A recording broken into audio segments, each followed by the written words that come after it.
Alex Bregman is sitting in the middle of one of the strangest off-seasons of his career, and somehow his future might come. The Boston Red Sox treating Bregman like their headline act while quietly debating if they should instead empty the farm for Ketel Marte or just go straight at Bo Bichette.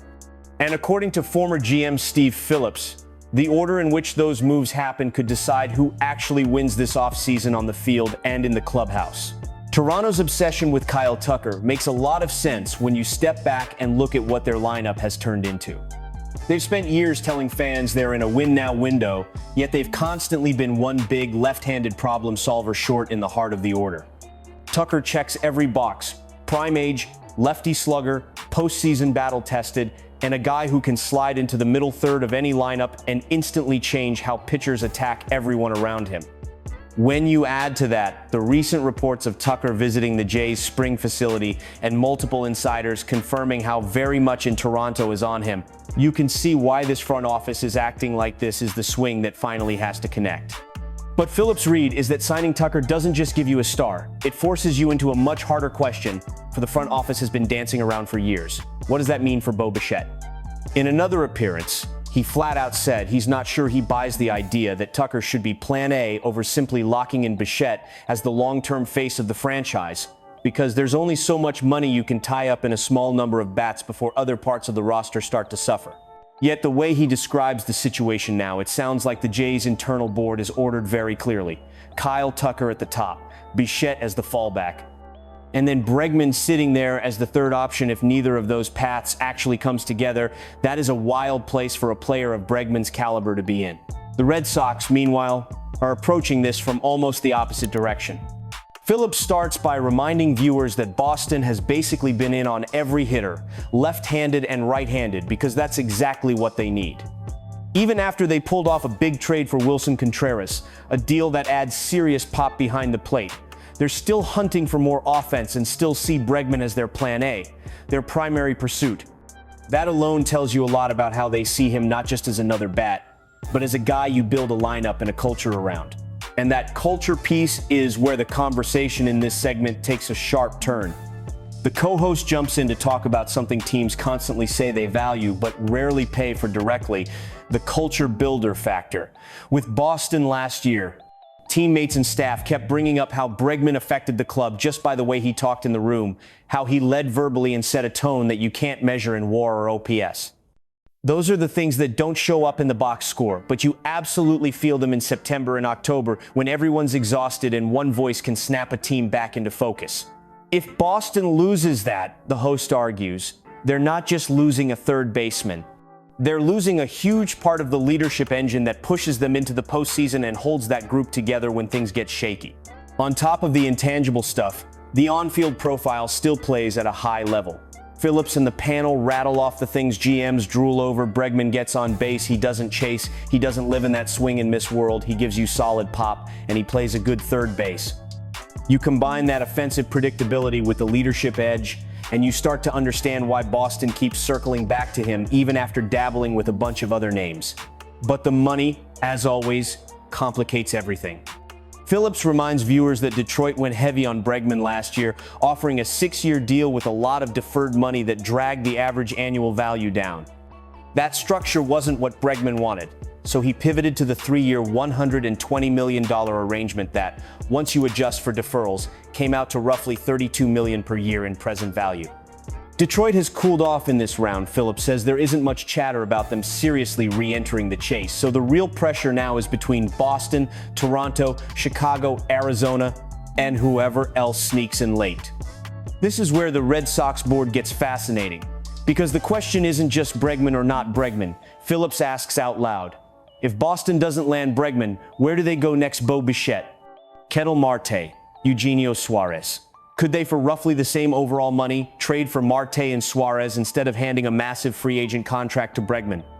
Suarez is still a legit power threat coming off a 48-49 homer type season and can hold down third base without being a liability, while Marte has MVP level impact at second with switch hitting power, good defense, and the kind of tough, low chase at bats that Bregman is known for.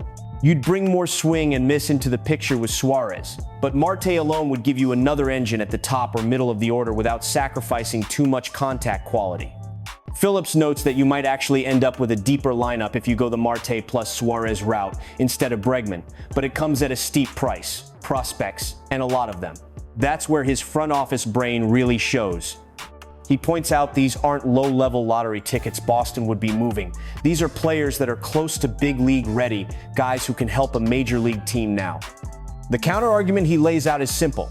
If you can fill that desperate infield need in free agency by signing someone like Bregman or maybe a shorter Bichette deal, you keep your depth in the outfield, keep your pitching prospects, and avoid setting off a chain reaction that leaves you thin 3 years from now. The real curveball comes when he starts asking what kind of contract Bo Bichette actually has out there. He says it flat. It doesn't look like the Jays are rushing to lock Bichette into a long-term pact, and if they were really eager to do those long extensions, they might have already done it, not just with Bichette, but with guys like Pete Alonso or even Bregman in the last cycle. Instead, the pattern seems to be shorter high AAV deals with opt-outs, like what Bregman already took, rather than the 10-plus year mega contracts we've gotten used to seeing. So for Boston, you might be choosing between trading a pile of near-ready prospects for 6 guaranteed years of Marte at around $88 million remaining, or paying up for Bichette in free agency on a shorter, high-stakes arrangement while keeping the farm system intact. Phillips admits he personally leans toward Marte because of the power and the full toolbox at second base, but then he immediately circles back to the cost. 6 years of Marte is effectively trading for a long-term deal, and you're buying that deal with bodies rather than just cash. With Bichette, there might not be a monster long-term offer sitting out there, which is why he floats the idea that his next agreement might look more like Bregman's current setup, a 3-year contract with opt-outs built in, so both sides can keep resetting if the market or performance changes. In that world, Boston has to decide if they'd rather give up years of control on multiple prospects or simply write checks, keep their depth, and bet on a star infielder who might hit the market again halfway through the deal. All of this loops back to the Blue Jays in a way that feels almost unfair to Bregman. Phillips says that from what he understands, Toronto's priorities right now line up like this. They're in on Kyle Tucker first. Bo Bichette is the fallback piece if they don't lock in Tucker or decide to move him. And then Bregman is the third choice if both of those other tracks fall apart. He even wonders out loud who else is truly in on Bichette at the moment, suggesting that the market for Bo might not be as crowded as you'd expect for a player of his caliber. That creates a strange dynamic.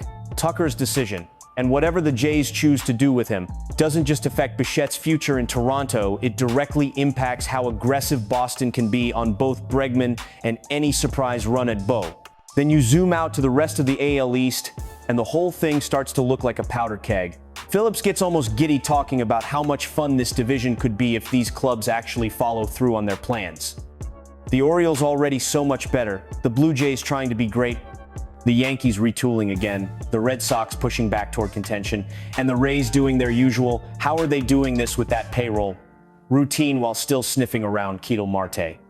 He even imagines a world where Tampa, of all teams, shocks everyone by going hard for Marte after loading their system with a new wave of prospects through trades, turning their usual plate of side dishes into a full prime rib meal for once. That Rays analogy fans calling in to say Tampa usually just gets the side dishes while the big market clubs grab the main course ends up being a perfect way to describe where Bregman sits in this market. He's the main entree for Boston, the piece they feel like they finally have the flexibility to go get after shuffling money and adding Contreras. For Toronto, he's the high-end backup plan if Tucker doesn't land and if Bichette's situation takes a turn they don't love. For other teams like the Cubs or D-backs, he's a chance to add a proven playoff performer and clubhouse presence without paying the absolute top of the market price of a 10-year deal. Every one of those front offices is watching the others, waiting for one move Tucker to Toronto. Marte traded out of Arizona, Bichette shifted off short or out of town to set a new price point for everyone else. This is the play state of the status, dage string gauge, makri apict about war. Phillips closes the Bregman portion with a classic GM thought process. If you can fix a desperate need by spending money instead of prospects, do it, because you can't regenerate high-end young talent on command. For the Red Sox, that might mean swallowing hard and giving Bregman the shorter-term, high-dollar deal he wants rather than chasing the dream of a Marte Suarez package that costs a chunk of the future.